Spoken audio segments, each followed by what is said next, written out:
Hello, and welcome to the Low Season Traveller Influencer series of podcasts, where each week, for 6 weeks, we're speaking to the next generation of travel influencers who inspire us to travel to new and exciting destinations around the world. So you are very welcome to this episode 3 of our series, and we are delighted to be joined today by Dasha. Dasha is a travel content creator and tour guide focusing on her adopted city of London. After spending many days walking through lesser known parts of London like Brick Lane on her way to work, Dasha decided to learn more about the parts of this wonderful city which she didn't know about previously. She became so passionate about all that she learned that she started up her very own audio tours of London, where she guides people around the city and lets them know exactly what they're seeing so that they can appreciate the incredible history and culture of this hugely diverse city, which many people may take for granted.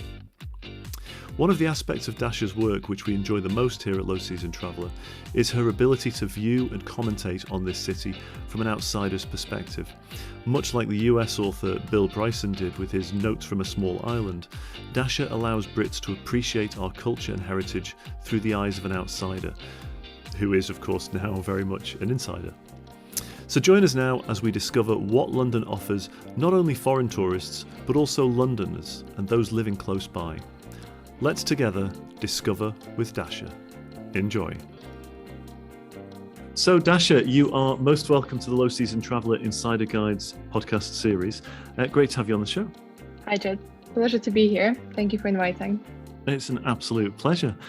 So look, first of all, Dasha, just let everybody know at home where in the world you are right now, and how's life? We're kind of conscious that a lot of us have been locked down for quite some time, and I'm guessing that's the same with you, right?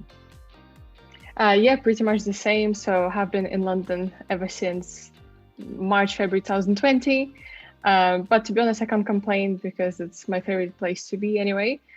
Wish there was a bit more travel, to be honest, but still, yeah, so based in London and currently in London. Perfect. And another question that we ask all of our guests is how do you describe what it is that you do? You know, some people would call it a social media influencer or a content creator. How do you describe what you do and your presence on social media? I would say I don't really have any tags to put on whatever it is that I do. It is a hobby, so I would say I'm someone who is very passionate about London, and this passion turned into blogging. I have a blog on Instagram and I have a website called Discover with Dasha. And I just share my favorite things mostly about London and also places around London. Favorite places to be, favorite food spots, any sort of like secret hidden gems maybe. And those, so in terms of the kind of like core audience, this would be not only people coming to London to visit, but also people who potentially have lived here their whole life and just don't know about some of the secret spots around the city. Perfect. It was interesting. So we were just talking before off air, just for our listeners' point of view, and we were talking about how some of our other social media influencers that we've been speaking to, you know, their life in travel is all about traveling to multiple different places, you know, from one end of the earth to the other end of the earth almost. And how you're quite unique in this way, in that you have a razor-like focus on this wonderful, huge, vibrant, diverse city that is London. And I guess, you know, for myself, I'm not based in London. I've traveled to London many times, of course, on business, but there could be a lot of our listeners around the world that maybe they're not as familiar with London. But just from their point of view, it's probably one of the few cities in the world that you could really focus on, you know, for a lifetime almost, and still discover new places or new aspects to London that you hadn't discovered before, right? Well, that's precisely the reason why I started the blog, to be honest, because I just realized that London is a mix of sort of all the rich culture, the history, all the different influences that came from various people who have lived here and live here now. And it's the kind of place that has a lot of cool things that you can take from the past. So as I mentioned, like some historic places, and cultural places, but also there is a lot of influence that's happening literally as we speak.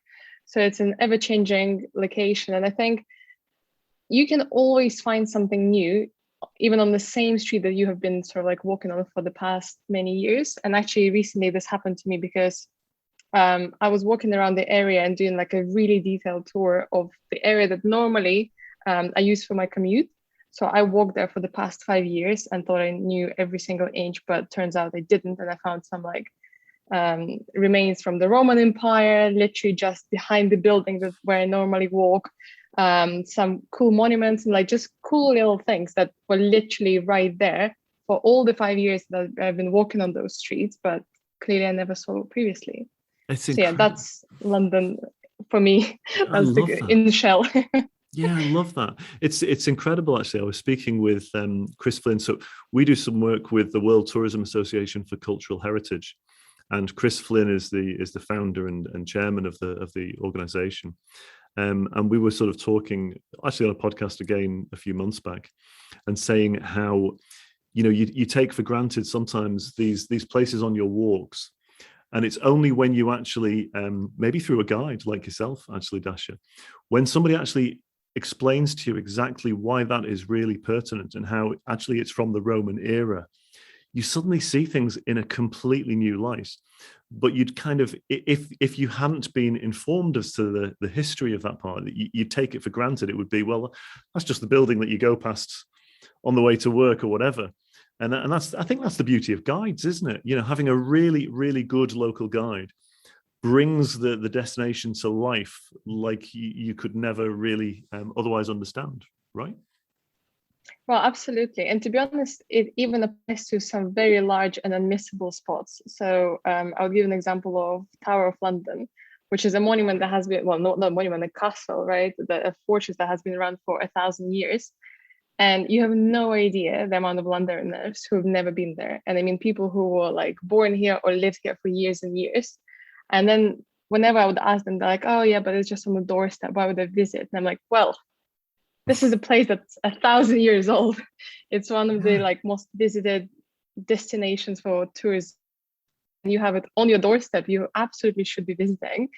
So yeah, absolutely on the same page here with you. Yeah, absolutely. I love that. So tell us, first of all, look, how did you get into this? Again, for our listeners' point of view, whilst your English is absolutely superb, you're not Thank from you. the UK. Where are you from? Where are you from originally? And how long have you been doing this kind of this content creation of London and this exploration of London and this guiding of London? How long have you been doing it? Right. Yeah. So originally I'm from Ukraine. I sort of like started studying English there. And eventually when it came to the point of going to the university, my dad was like, well, initially rather, I was thinking about universities across Ukraine. And then my dad was like, well, but you've been learning English for the last couple of years. Why don't you try England? And at this stage, I've never been to England. I haven't spoken to anyone who's been or lived there, or I definitely didn't know a single person there. So it was a complete gamble, and sort of like I kind of fell into this. I applied after all of the deadlines have passed in UCAS, and UCAS, for the listeners, is the application portal for university and colleges in the UK. So I applied like 2 or 3 months after the deadlines have passed, but like it just happened. And also the universities didn't want to take me on board because I was 16 at the time, and you need to be at least 18. So then there was a lot of back and forth with universities, and what happened was I think I had just this, I don't know whether how you call that moment, but I realized that there is a university called Bath University, and in Bath, and something just clicked, and I realized that this is the dream now. I want to study there. So after a lot of negotiations and asking them to really make an exception to get me to study there, I managed to get a place. This was the first time I went to the UK. So Bath, fell in love, then saw London and realized that, okay, London is now a big dream because Bath is awesome, but London is just something else. And basically I've been in the UK altogether now for about 11 years.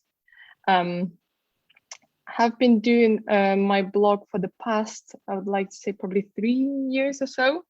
And the way it happened was basically because I have always been passionate about the British culture, and like ever since I moved to London, it was always sort of like exploration every single day of the week, and every single night I would be going out and like trying to just learn and explore the place as much as possible. At some point, my friends started coming to me asking for like, oh, what would you recommend as a good exhibition that's currently on? Or I want to go for a brunch. Do you know any good places in like Central London or North London? And eventually it got to the point where I just thought, well, maybe it makes sense to put all the knowledge together.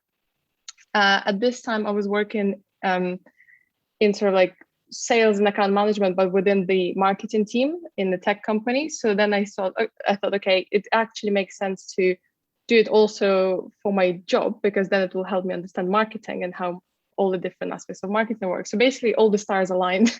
Yeah. And at some point I kind of created my website, I created myself, and then started putting all of the things together in the blog. Yeah.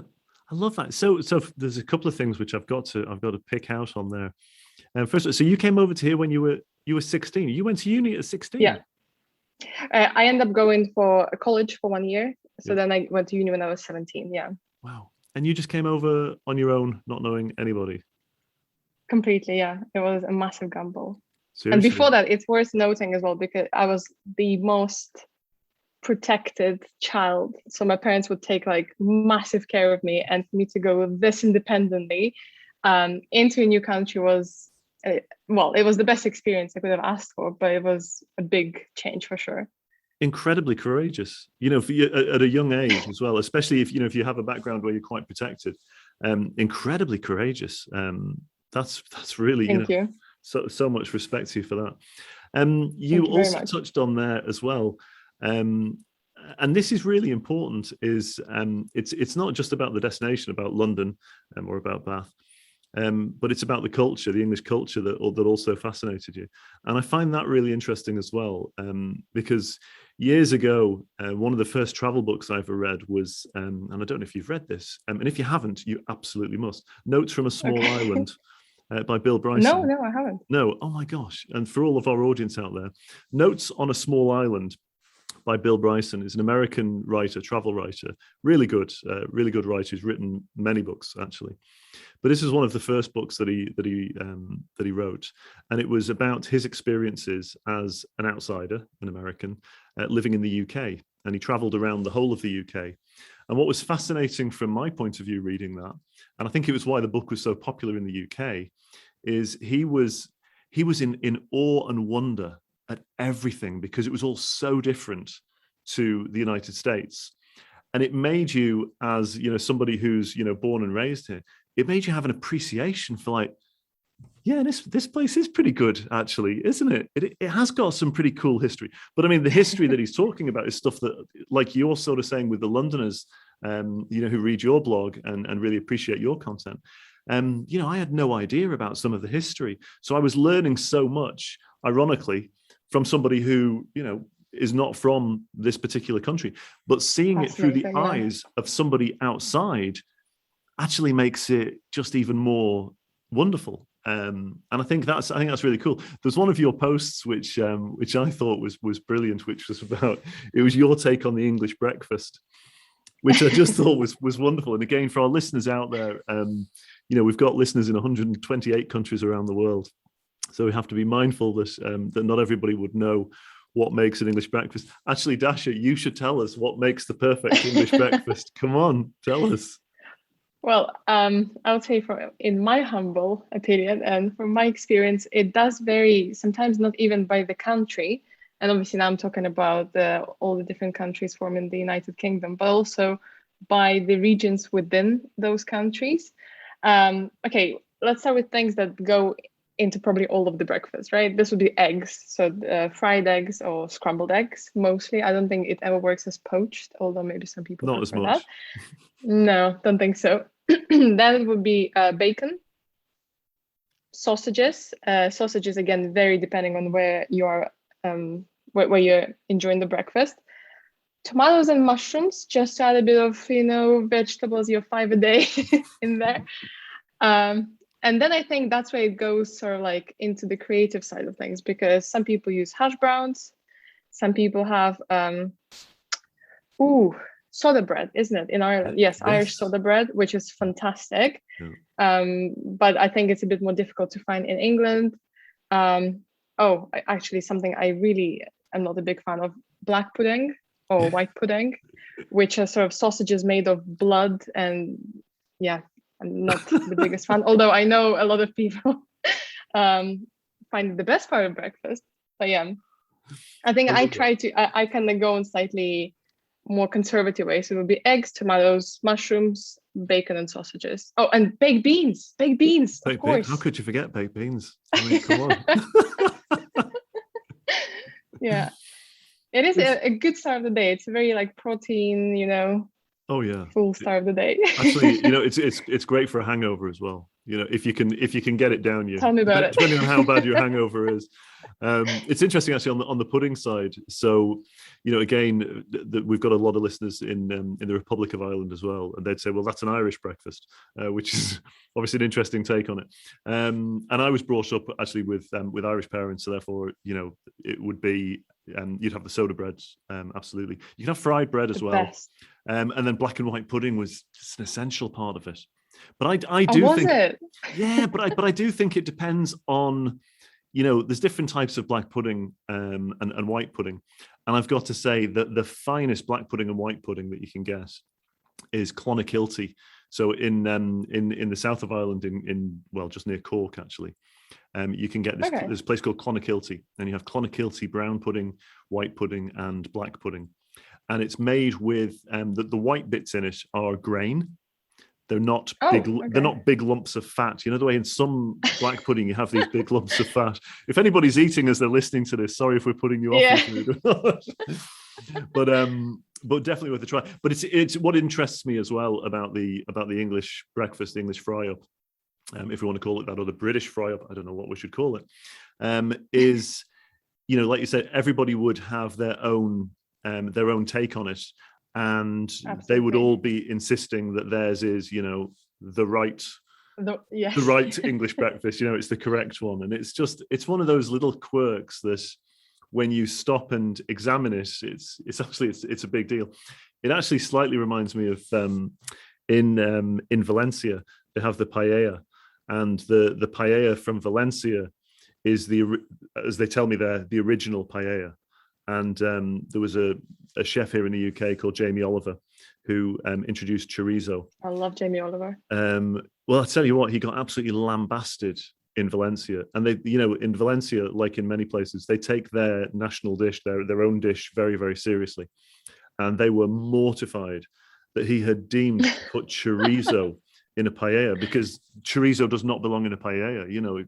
If you want to stick chorizo in it and chick wine in it, call it a risotto, but it's not a paella. Once you mess with the basic ingredients, it's no longer, their dish. But it's just interesting. We get quite sort of parochial, I guess, about our food.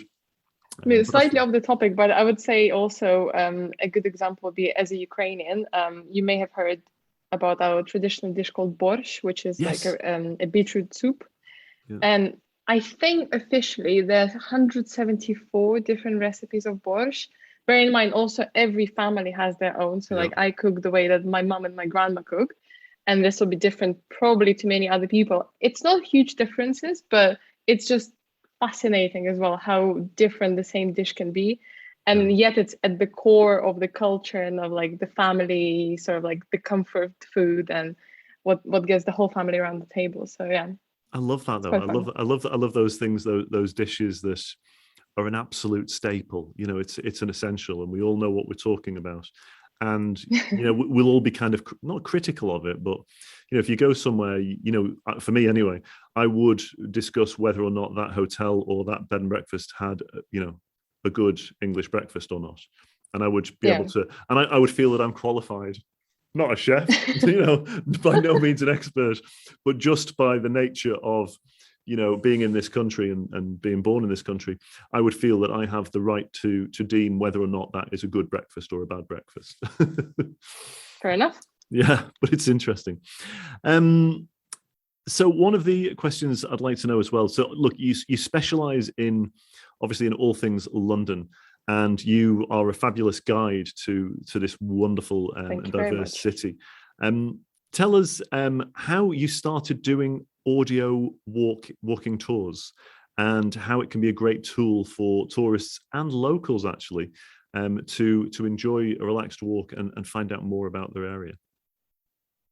Sure. So it was actually what I would call low season in London. It was Lovely. winter. Yeah, exactly. The weather wasn't the best. It wasn't the worst. Again, as somebody who comes from Eastern Europe, we know what -25 feels like. It wasn't that bad.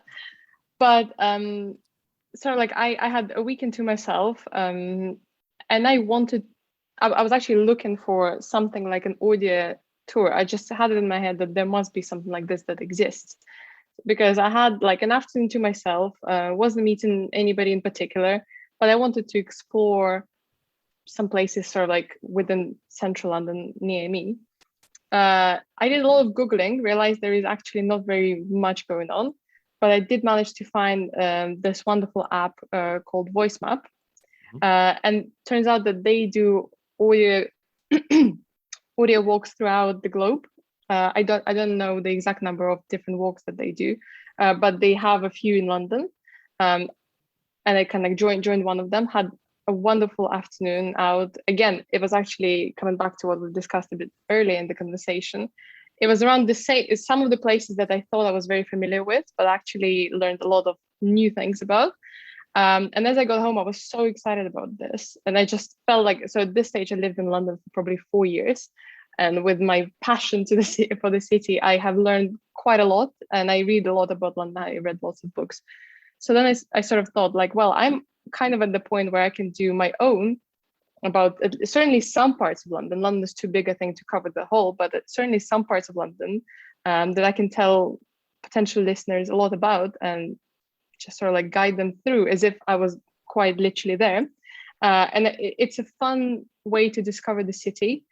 Whether you're on your own, whether you're with friends, it doesn't matter what the weather or like the time of the year is, because you can just do it whenever you have a couple of free hours. So I sort of like fell into it. And I think the reason also why I enjoyed this particular app is because the whole point of it is that say if you're coming from abroad and you don't have internet everywhere as you go, you can download it in your on Wi-Fi or like in your hotel, and then you can use GPS to go around, because it actually gets you GPS data, and then it sends you notifications as you get to the next point where the walk starts or continues. It will just autoplay, so it's quite easy and robust in that regard. You don't need to constantly be looking at your phone to be following the guide. I love that. I love that. And it's got to be said.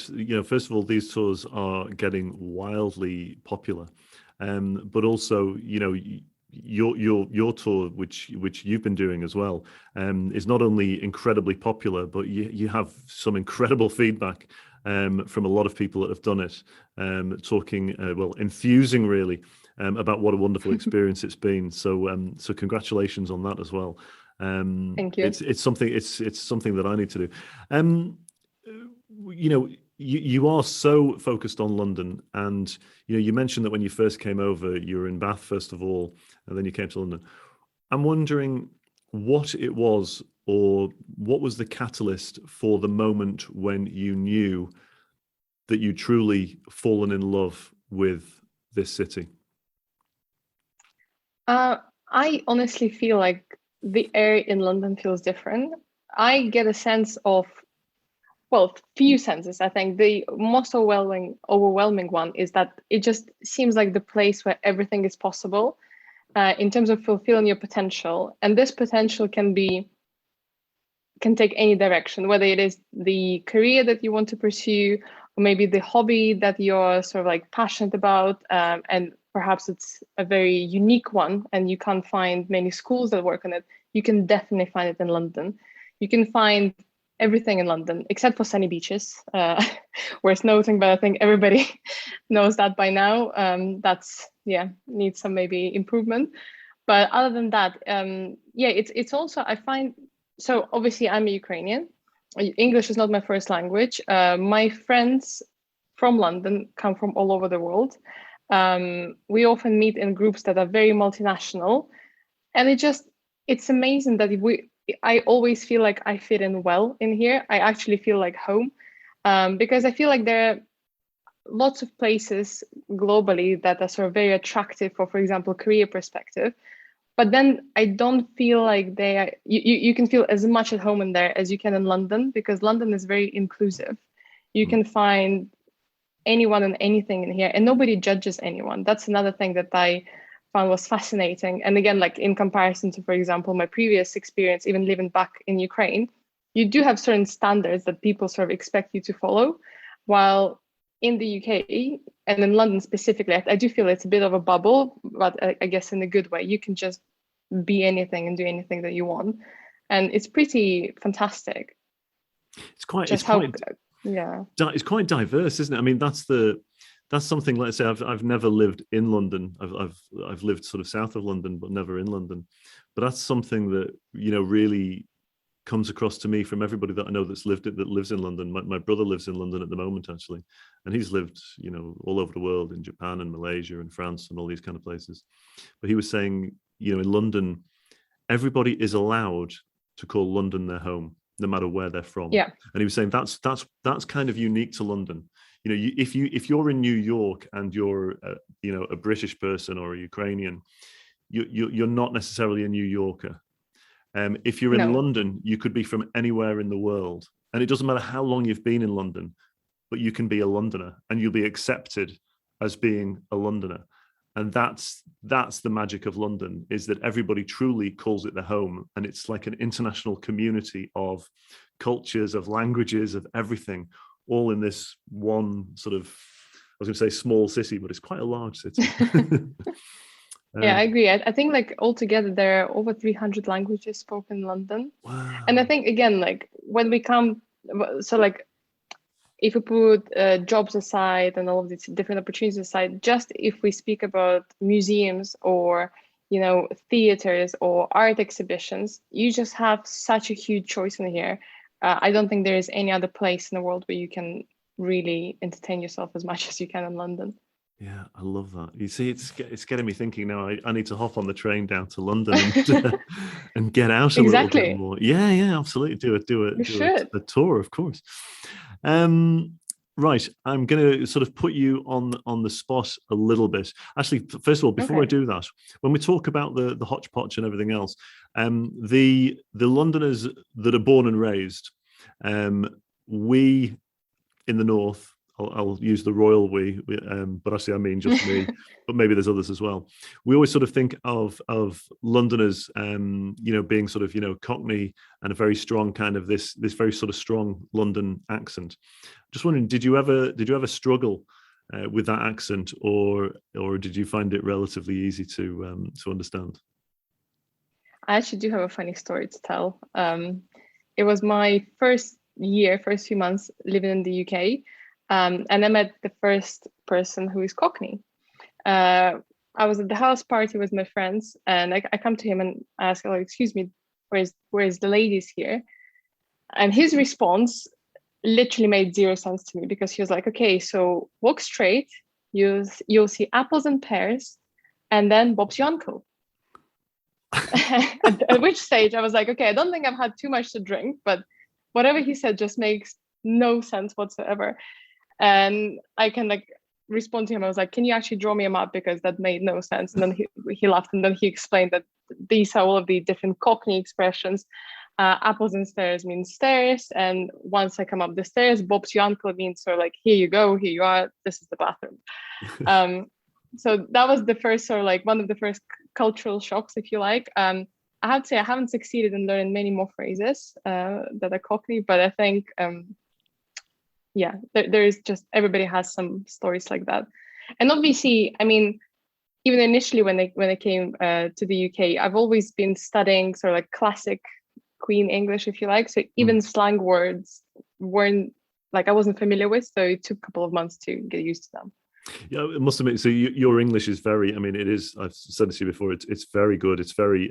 It's a very neutral accent, and but it does make me laugh when we talk about accents, because of course, in the UK there are so many accents, Yeah. and they can change wildly from 20 miles down the road. It can be a completely different accent. But it always makes me laugh when you have somebody from overseas and sorry now, listeners who are based in the US, but the Americans do this all the time. They always say, you've got a British accent. And I always say that there's no such thing as a British accent. But I think sometimes they mean that kind of Hugh Grant kind of English accent, if you know what I mean. Yes. The That's very, the best. Yeah. how are you? I can't do it. I I'm love not that. try. But I do too. But I think, the Americans sometimes think that that's how everybody speaks in the UK when, the reality is not really the case. But it's absolutely fascinating. not.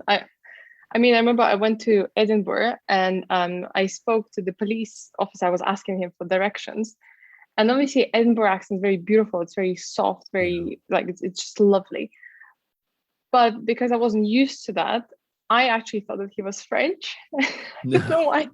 And then I was there with my English friends, and I was like, the policeman doesn't look French, but he sounds French. They're like, no, this is Edinburgh accent, because he said like instead of two, he said like two. Like it was just like gentler, softer. I think it's fascinating how many accents there are here. It is, isn't it? It's the same in Ireland as well. Sometimes you can hear an Irish accent, and I've thought on a couple of times when I've been speaking to somebody from, I don't know, Cork or Kerry, and I've actually thought I think they're speaking Gaelic, and it turns out they weren't. They were speaking Irish English, and I couldn't understand a word. But I think it's combined with the speed of the voice as well. Yeah. Hence Liverpool, I found Liverpool's challenging. That can be a struggle actually, and actually the Geordie accent as well. Yes. A strong Geordie accent can be really difficult to understand. But yeah, it's fascinating, isn't it? But it's all the same language. Going to put you on the spot now a little bit. First of all, tell us where you would take a friend if they were visiting London for the first time.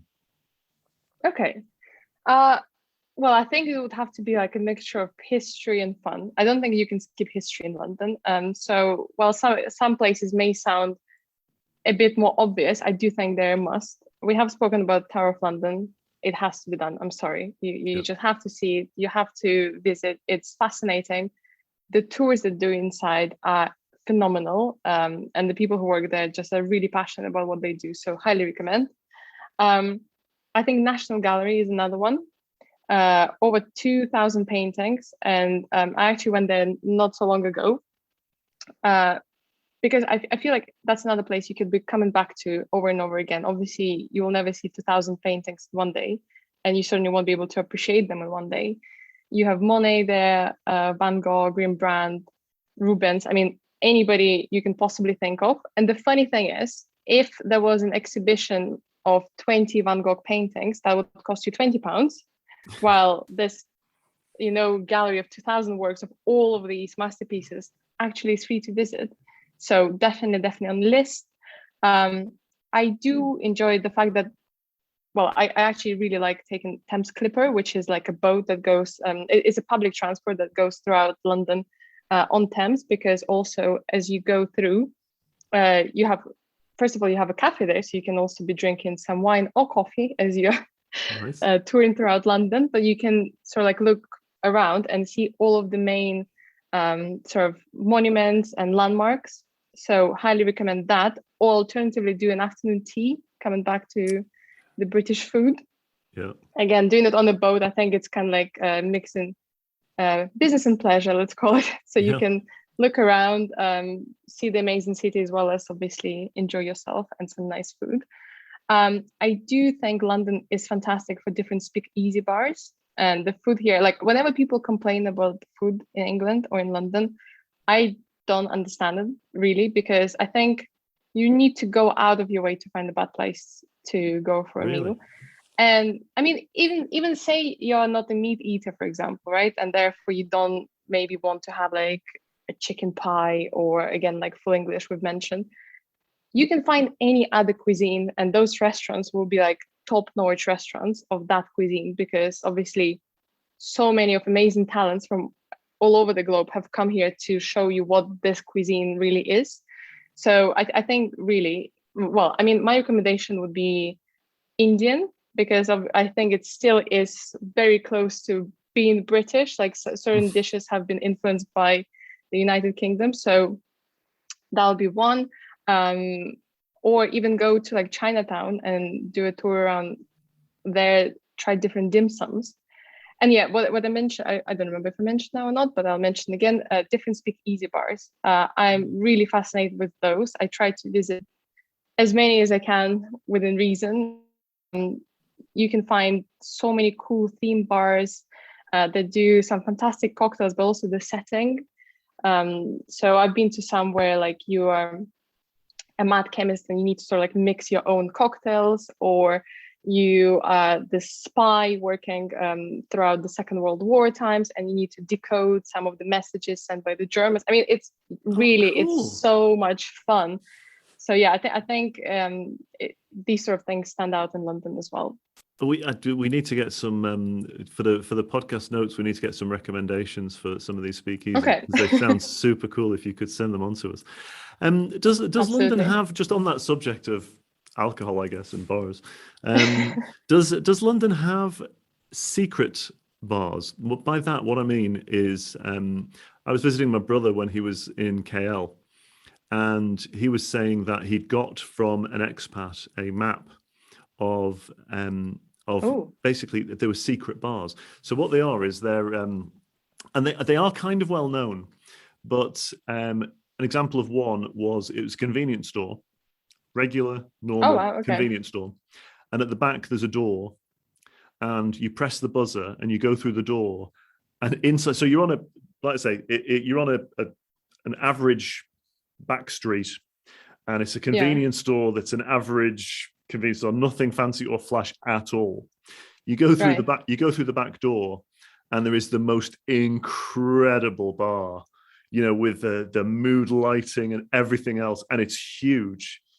And you just wouldn't know it was there. You would never know. And it's one of the secret bars. And there's another one which is a helipad on the top of a building. I mean, there's like about 25. Nice. And we found, in one night, we found about 6. But it was great fun trying to find them. It was really great fun trying to find them. And I'm just wondering, as far as you're aware, does London have anything like that? Do they have any of these kind of secret bars? Yes, there's quite a few. And actually, I have like a list of also like some I have already done, and I have a big to-do list as well. There are some that have a fridge in them. So you sort of like, you walk into the place. Normally it's done as a restaurant, and then in the middle of the restaurant there is this fridge, and as you open the fridge you can like sneak into a different room, and that's like a separate bar. Cool. One of my favorite places is in Soho, and I can share the link afterwards. Basically you come in there and it looks like sort of like an old whiskey shop / bar, but it's very small. And then at the back, they have what looks like a little library with lots of books and bookshelves. And you need to really like press one of the walls really hard, but you literally press into the wall. You don't have any hints that there is anything behind. And once you do, then you can like go downstairs, and there is this hidden bar with fantastic cocktails. So yeah, London is very, like, it spoils, I think, Londoners, because I can't imagine having so much fun in many other places. Yeah. Those kind of places, though, they just sound so cool. I'm fascinated by them. It's like, I was actually thinking at some point there's got to be some kind of a blog or a video tour of something of the world's cities' secret bars. I mean, how much fun would that be? Traveling around the world to find all the secret bars. That would be. I know. So that's a new ambition I've just set myself right there. I'm exactly. Gonna do it. Brilliant. Tell us a little bit about, you're a complete sort of London specialist, but there's an area of London that you are particularly passionate about, and that's Brick Lane. For anybody outside there that maybe doesn't understand or know what this Brick Lane area is, and I'll be honest, I've never been to Brick Lane, so I don't know much about it either. Tell us why is Brick Lane so special? What is the Brick Lane area, and why is it so special? Right. So basically Brick Lane is the first tour I've done with my audio walks. The reason why I started there is, one, because I find it very contrasting and fascinating and sometimes overlooked. And two, also because I did manage to learn it quite well, because I actually work not too far from there. So I want to start from somewhere like that I really have sort of like explored and learned a lot about. It actually used to be outskirts of London. So back in the day, it was really unsafe and sort of like unpopular area, slums essentially. So Jack the Ripper was one of the key characters who used to operate in the area. So it wasn't the greatest areas you can imagine. Mm-hmm. But then something really interesting happened to it because it had several large waves of immigration that have changed it completely. And every single time the new wave would come, the area would sort of like keep some of the old bits, but then also add obviously a lot of new bits. And I mean, I can talk about it for quite some time, but basically every time it would be taken over again, let's say, it'll be taken over completely by the new people. And then once they leave, it will be again, completely different type of people. So then it's just fascinating how many layers of history and cool places there are now. I think currently also it's a really popular destination for the best street artists in the world. So there, so like these little hidden streets where you can see fantastic street art from some of very and like the most famous artists out there. Lots of movies are filmed there because of how contrasting it is. It has some fantastic food.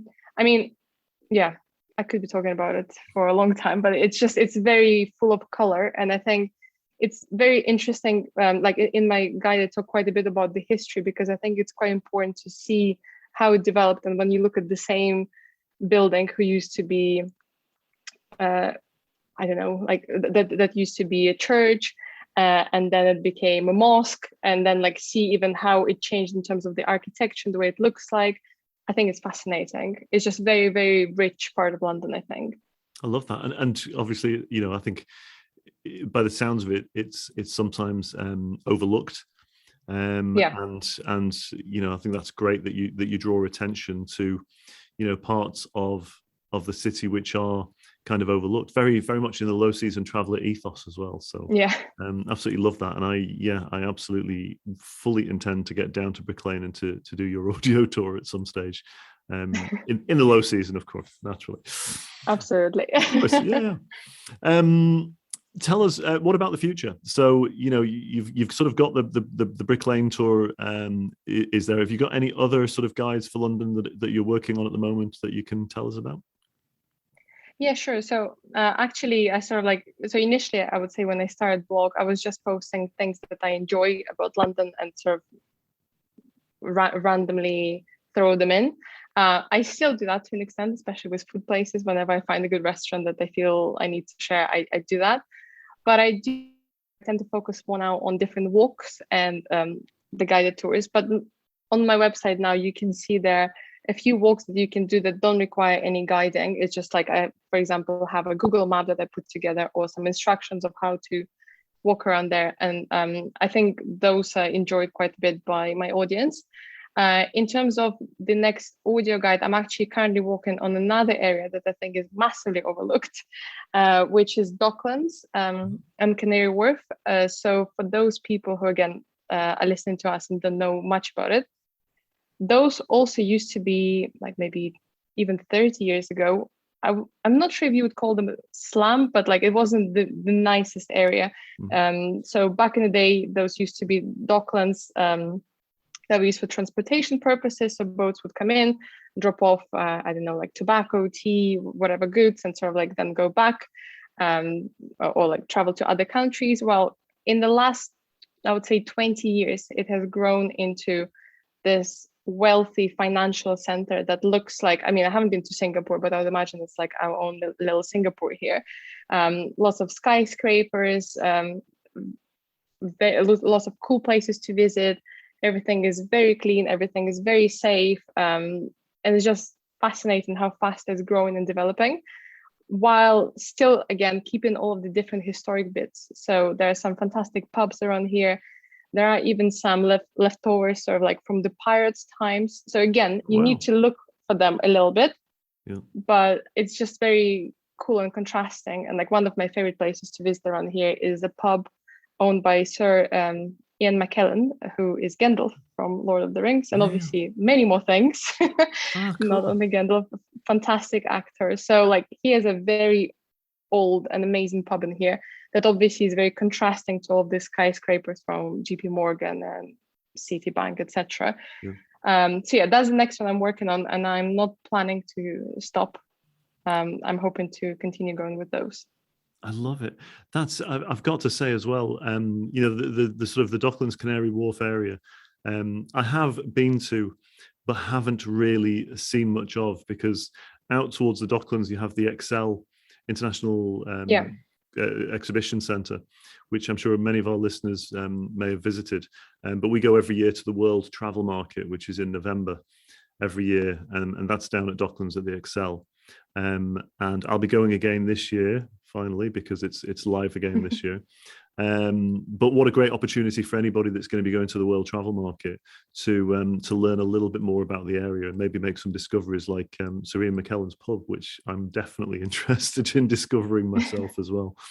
So that's fabulous. We're sort of approaching the end of our time. Before we do let you go, a question that we're asking everybody is really concerning responsible travel and tourism. And we just want to know, what does responsible travel mean to you? And how do you think we can all be more responsible and sustainable as travelers ourselves? Right. I think it's very important to support local communities and sort of like shop locally, or even in terms of like hotels, like you could be obviously going in between the big chains, or you could be going to a small B&B and therefore support the locals who are putting their soul into this. So I think that really is a very, very big emphasis, and that applies to hospitality, that applies to restaurants, cafes, even some of the museums, because I've been to some of the fantastic museums that are sort of like owned by and run by like two people, and they're obviously micro museum, but still it's quite fun. I do think also it's important when we're now throughout our life at any point, but especially when we're on our holidays, to remember that we are visiting somebody else's home. So to ensure that, like, say, if we have a picnic, we clean after ourselves. It's all basics, right? You would think that people know it, but sometimes people do forget. And you see it, unfortunately, even in London, in some of the London parks and stuff. So I think it's just important to treat it as your own home, as if you live there. And remember that we are visiting for a short term, but people will obviously, the locals will be staying here after us. So we need to be respectful to them. Yeah, I love that. I think it's something that's come up again and again a few times with people that we've been speaking to. It's this whole notion of respect. You know, that's it summed up in a word, isn't it? It's about respecting the place and respecting the local community, and respecting the fact that, you know, it's somebody else's home. And we talk about our rights as travelers, but also there's the rights of the people who live in these places to have Absolutely. A normal life for them and their families. I think that's absolutely wonderful, and a great point to end on. Actually, I say that, but there is one last thing that I do need to ask you. Anybody that's been following your feed will see that you have recently, during the recent sort of COVID times, you've taken up skateboarding. Tell us, how are you getting on? Tell us how you're getting on with the skateboarding, because this skateboard that you've got looks absolutely fabulous, very portable. I've noticed it's got handles on it and everything else. How are you getting on? Is it your first time learning how to skateboard? It is my first time indeed, and it's really hard. I tell you what, if you are not used to having wheels on your feet, it's actually quite challenging. I'm still learning. I'm not at the point where I can show off any of my tricks, but it is really fun. It's just like, I think sometimes it's good to go out of your comfort zone and do something slightly different, and maybe something that scares you. So yeah, who knows? One day I might go skiing, because that's another one on the list that I'm like not too sure about. So I think skateboard is like, you know, the first step towards the unknown, and then we'll see how it goes. Dasha, from what I can see and from what I've heard today, you've been taking yourself out of your comfort zone all your life. So I fully expect that you will be skiing, and I've seen that you've been doing parachuting and everything else. You certainly don't enjoy being in the comfort zone for very long. So I'm sure you'll get skiing. Dasha, that's all we've got time for. I want to thank you so much for being so generous with your time and sharing all of your experiences and your passion and insights on London with us. It's been an absolute delight speaking to you, and we're really grateful. Thank you so much. I had so much fun. It's a pleasure to see you again. Hopefully the listeners enjoy our little session. I'm sure they will. Thanks a million, Dasha. Thank you. Bye-bye. Well, I hope you can tell that we had a lot of fun recording this episode. For one, I am totally inspired to visit London and indeed Brick Lane one day very soon to see it for myself. If you're also inspired to learn more, please do follow Dasha on Instagram, Facebook and Pinterest, and also check out her website for details of the audio tours and more at discoverwithdasha.com. And of course, you can find more information about Dasha on the Low Season Traveller website under the Influencer Series heading. But that's a wrap for this week. Please do join us again next week for episode 4 of the Influencer Series, where we catch up with another wonderful guest who has made the most of her time being stuck in the UK for the past year. If you wanted to know what dedicated travellers do during lockdowns, this one's for you, as we head to Scotland, the Cotswolds, Hastings, the Surrey Hills and more besides. So join us then for a wonderful episode which might just help you to satisfy your travel urges without leaving the UK. And finally, if you're enjoying this series, please do leave us a review on iTunes or Spotify, and if you've got any questions for our guests or indeed any feedback, please send them directly to me at jed@lowseasontraveller.com. Until then, take good care, stay healthy, stay safe, keep your travel dreams alive, and remember that travel is always better without the crowds.